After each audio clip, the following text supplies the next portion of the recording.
Galit na galit si Catholi na sinabihan ng kaibigan niya na aalis na muna siya para magpalamig.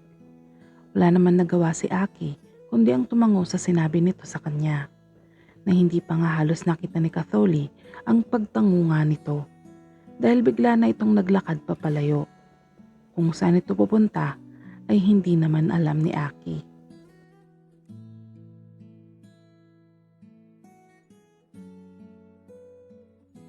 Ang tanging ginawa na lang ni Aki, since nagtatrabaho din naman siya sa Hotel de Luna bilang sekretary ni Catholi, siya na mismo ang nag-asikaso sa mga sinira ni Martha sa front desk.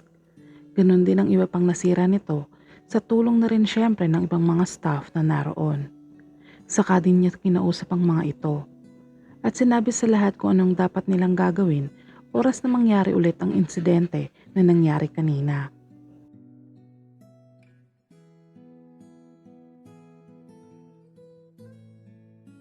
Sinabi din ni Aki sa lahat na mas maging alisto silang lahat sa lahat ng bagay kapag dumating si Martha. Dahil nakakatiyak siya na may gulong mangyayari kapag narito ito. Sinabi din niya sa mga ito na siguraduhin na palayuin ang sinumang mga guest sa hotel kapag nagwawala si Martha. Nang sa ganun ay maiwasan ang iskandalo kanina.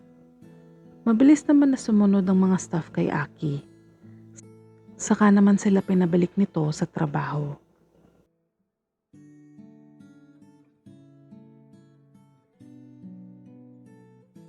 Saka naman ni Aki kinontak si Steve para sabihin dito ang nangyari at mga napansin niya na pagbabago sa kaibigan nila.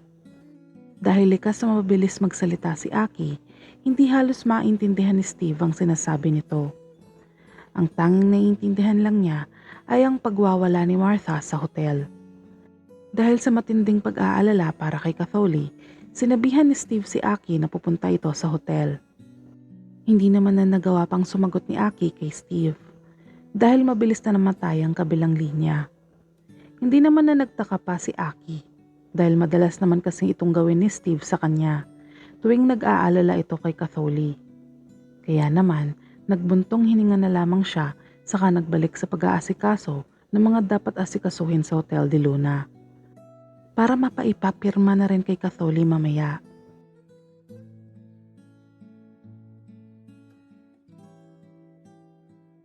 Samantala, halos umusok naman ang ilong ni Catholi na wala sa sarili na naglalakad sa pasilyo papunta sa office niya.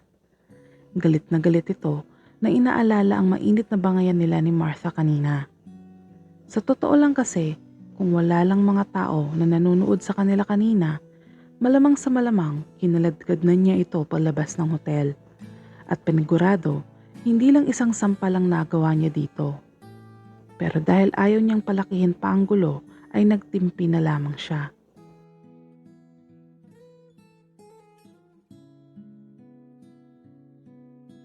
Sa patuloy na pag-iisip ni Catholi sa nangyari, hindi nito napansin ang pagsulpot ng isang lalaki sa harap niya, kung saan napasobsob pa ang mukha niya sa dibdib nito. Medyo may katangkaran kasi ang lalaki at medyo malaki din ang katawan nito. Kaya halos hanggang dibdib lang nito si Catholi. Dahil sa lakas nga ng pagkakasubsob ni Catholi sa lalaki na nabangga niya, napapikit pa ito na napahawak sa ilong niya dahil sa naramdamang sakit.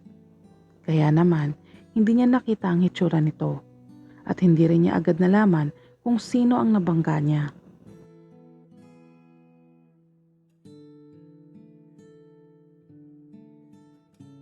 Pero nang laki ang mga mata ni Catholi, na napadilat naman siya nang biglang yumakap sa kanya ng mahigpit ang lalaki na nakabangga niya.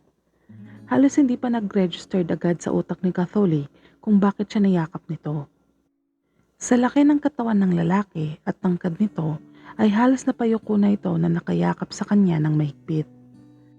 Maya-maya lang, walang sabi-sabi na bigla siya nitong hinalikan sa labi na mas lalong kinagulat ni Catholi.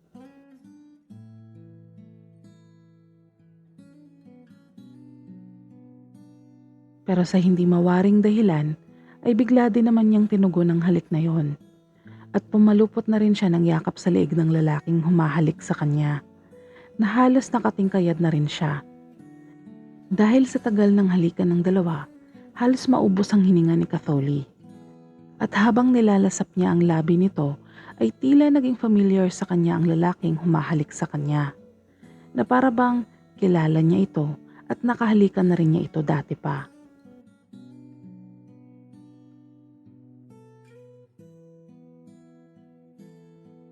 Sa isip ni Catholi, kahit pa matagal na naging kasintahan niya si Alex, hindi naman siya nito nahalikan sa labi tulad ng halik na ginagawa nila ng lalaki ngayon. Ang pagkakatanda din ni Catholi, tanging si Drake lang ang kauna-unahang lalaki ang humalik sa kanya ng ganito. Saka naman biglang nang laki ang mga mata ni Catholi at mabilis na kumawala sa pagkakayakap sa lalaki at itinulak ito papalayo sa kanya.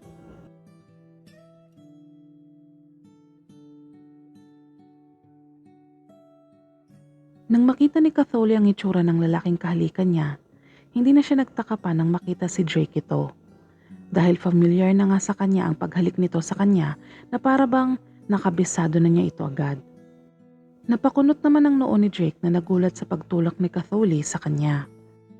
Saka din ito nagtaka kung bakit tila galit na galit ito sa ginawa niya na sa tingin naman niya ay nag-i-enjoy naman ito kanina lang.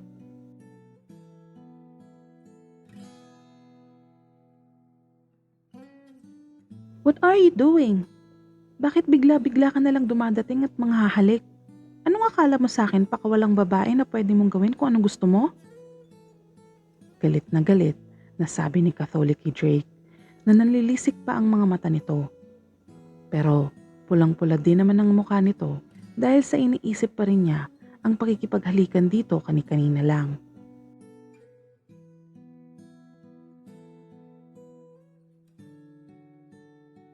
"Will you stop pretending na parang hindi mo gusto ang ginawa ko sa'yo? Look, the feeling is mutual. I know you like me and I like you too." Seryosong sabi ni Drake na para bang hindi ito naapektuhan sa tingin ni Catholi sa kanya. Saka ito lumapit dito at ipinalupot ang kanyang kamay sa maliit na bewang nito. Dahil sa laki at tangkad ni Drake, nagmukhang maliit si Catholi na kung tutuusin ay matangkad din naman ito.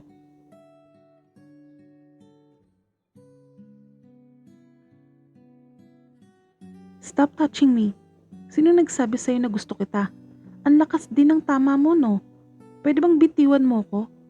At wag na wag ka nang lalapit sa akin or else I will ask my secretary na iban ka dito sa Hotel de Luna." Gigil na sabi ni Catholi na pilit itinatulak si Drake sa pagkakayakap sa kanya. Pero dahil malakas ito kaysa sa kanya ay hindi niya nagawang manlaban dito. At tila hindi rin ito naapektuhan man lang sa sinasabi niya. Narinig niya kasi na napatawa pa ito sa kanya.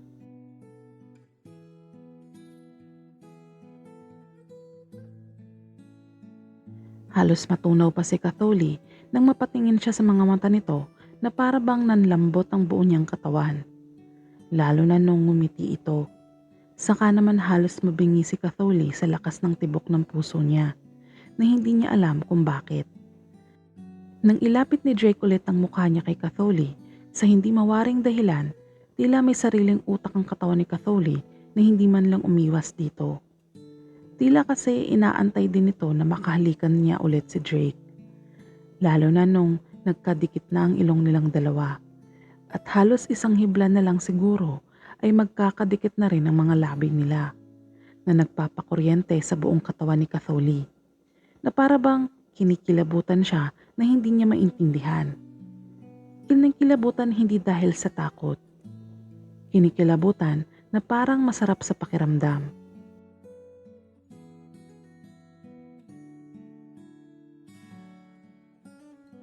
"Remember you are mine, Catholi." Malambing na sabi ni Drake na halos dumadampi na ang labi nito sa labi ni Catholi habang nagsasalita siya. Kaya naman parang lalong nang lambot ang katawan ni Catholi dahil sa pakiramdam na nakukuryente siya sa ginagawa nito. At dahil inaasahan din ni Catholi na hahalikan siya muli ni Drake, napapikit na siya ng mata at inantay ang paghalik nito sa kanya. Nang makita naman ni Drake ang pagpikit ng mata ni Catholi, napangiti ito ng husto na para bang na enjoy ito sa nakikita sa babaeng kayakap-yakap niya.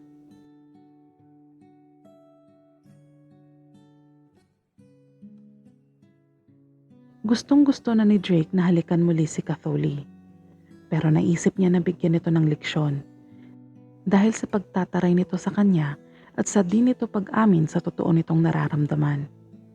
Na iniisip nga ni Drake na may gusto nga ito sa kanya. Kaya naman imbis na halikan niya ito muli, ay nagpigil si Drake at agad na binitiwan si Catholi na nag-aantay pa rin na mahalikan niya. Saka siya naglakad papalayo kung saan bigla din siyang nawala.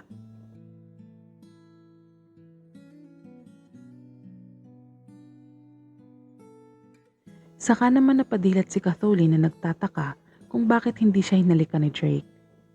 Nagulat pa siya nang hindi niya ito makita. Napasalampak pa ng upo si Catholi sa sahig na parang nang lambot ang bunyang katawan. Saka din siya napahawak sa kanyang magkabilang pisngi dahil sa labis na hiya na nararamdaman niya. Dahil na rin sa inaasal niya.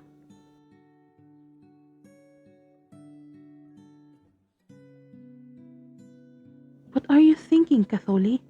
At talagang inaantay mo pa na mahalikan muli ng lalaking baliw na yon? Wala ka na rin ba sa sarili mong katinuan? Galit na sabi ni Catholi sa sarili niya. Lalo din siyang nagalit nang maisip ang hitsura ni Drake ngayon, na nakakatiyak siya na malamang sa malamang ay pinagtatawanan na siya nito. At tiyak iniisip din nito na easy to get siya. Dahil sa naiisip na yon ni Catholi, napabalikwas ito ng bangon na halos sa bunutan nito ang sarili niya.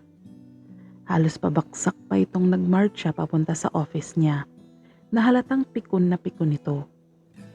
Kung kanina dahil kay Martha, ngayon naman ay dahil kay Drake. Hanggang dito na lamang po muna. Abangan ang susunod na kabanata.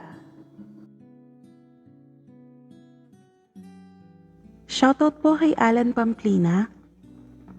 Ganon din po kay Jomar Lochavez, kay Love Lochavez at kay Ivy Lochavez. And shoutout din po kay Hunter Gaming. Shoutout po kay Kuya Rudy Albay. Ganon din po sa kanyang pinakamamahal na si Jeneline Albay. And shoutout din po kay Tita Jocelyn Ninette Albay. Hello po sa lahat. Thank you po sa walang sawang pakikinig ng stories ko. God bless po. And sa mga hindi pa pong nagsusubscribe sa YouTube channel ko, please do subscribe my YouTube channel and click the notification bell for more updates. Have a nice day!